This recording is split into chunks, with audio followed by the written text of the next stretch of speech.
Hi friends, உங்களோட diversified போர்ட்ஃபோலியோவில் இன்வெஸ்ட்மெண்ட்டுக்காக பண்ணும்போது stocks எப்படி இதை தவிர மியூச்சுவல் ஃபண்டுக்கு இடம் கொடுங்க. இதில் வந்து large cap, mid cap, small cap நிறைய கேட்டகரி இருக்குது. இதை தாண்டி பார்க்கும்போது ஃபாரின் ஷேர்ஸில், யூஎஸ் பேஸ்டு ஷேர்ஸில் இன்வெஸ்ட் பண்ணணும்னு நினச்சிங்கன்னா டைரெக்டாக இன்வெஸ்ட் பண்ண முடியாட்டியும் மோதிலால் ஓஸ்வால் நாஸ்டாக் 100 ETF வழியாக இன்வெஸ்ட் பண்ண முடியும். இதோட ஃபண்டோட ரிட்டர்ன்ஸ் வந்து பார்த்திங்கன்னா ஃபஸ்ட் இயரில் 5.3% கொடுத்துருக்கு. 3 இயர்ஸ் ரிட்டர்ன் 13.6%, 5 இயர்ஸ் ரிட்டர்ன் 18.3% கொடுத்துருக்கு. லாங் டேர்முக்கும் ஏற்ற ஸ்டாக்கு கொஞ்சம் கொஞ்சமாக இன்வெஸ்ட் பண்ண முடியும்.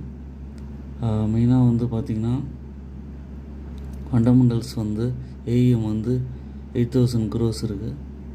அதுக்கப்புறம் நம்பர் ஆஃப் ஸ்டாக்ஸ் வந்து 101 இருக்குது. எக்ஸ்பென்ஸ் ரேஷியோ 0.58 தான், கொஞ்சம் ரீசனபிளி கம்மியாக தான் இருக்குது. போர்ட்ஃபோலியோவில் பிஇ ரேஷியோ வந்து 34 இருக்குது. இதில் வந்து நாஸ்டாக் 100 கம்பெனிஸ் தான் மெயினாக இருக்காங்க. பெர்க்ஷயர் ஹாத்வே இதெல்லாம் வந்து பார்த்திங்கன்னா நிறைய பேர் இன்வெஸ்ட் பண்ணியிருக்கிறது. வாரன் பஃபெட்லாம் கூட இன்வெஸ்ட் பண்ணியிருக்காரு. Apple, Amazon, alphabet, meta platform, Nvidia corporation, Tesla. இதோட ப்ரைஸிங்லாம் வந்து பார்த்திங்கன்னா உங்களுக்கு வந்து $190 $503 வரைக்கும் வேரி ஆகும். நம்மளால் போயிட்டு தனியாக இந்த மாதிரியான ஒரு ஷேர்ஸையும் நம்மளால் வாங்க முடியாது. அதுக்கு பதிலாக இந்த மாதிரியான ஃபண்ட்ஸ் வழியாக இன்வெஸ்ட் பண்ணுறோம். அது வந்து உங்களுக்கு ரொம்ப ஹெல்ப்ஃபுல்லாக இருக்கும். உங்கள் போர்ட்ஃபோலியோ டைவர்சிஃபிகேஷன்லேயும் ரொம்ப ஈஸியாக இருக்கும்.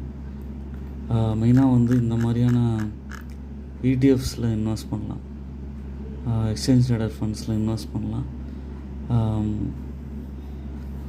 ஜென்ரலாக வந்து கொஞ்சம் கொஞ்சமாக எஸ்ஐபி மெத்தடில் ஃபஸ்ட்டு இன்வெஸ்ட் பண்ணுங்கள். அதுக்கப்புறம் ஸ்டெப் அப் எஸ்ஐபி மாதிரி இன்க்ரீஸ் பண்ணலாம்.